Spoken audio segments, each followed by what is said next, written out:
Hello mga minahal ko kaibigan followers, good evening. Sana nasa magandang kalagayan kayo.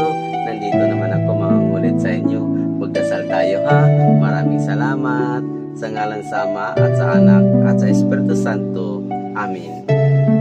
Ama naming banal na may magagandang busilak na puso, gamitin mo ang inyong karangalan at kapangyarihan upang dulutan ng lunas at awa ang mga dumudulog sa iyo, Panginoon, lalo na sa mga kaibigan ko at nanood sa video na to.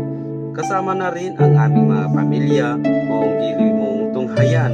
Kaming iyong mga anak ngayon ay humihingi ng inyong tulong sa lahat ng aming pangangailangan, lalong-lalo na ang biyaya na ibinigay mo sa amin.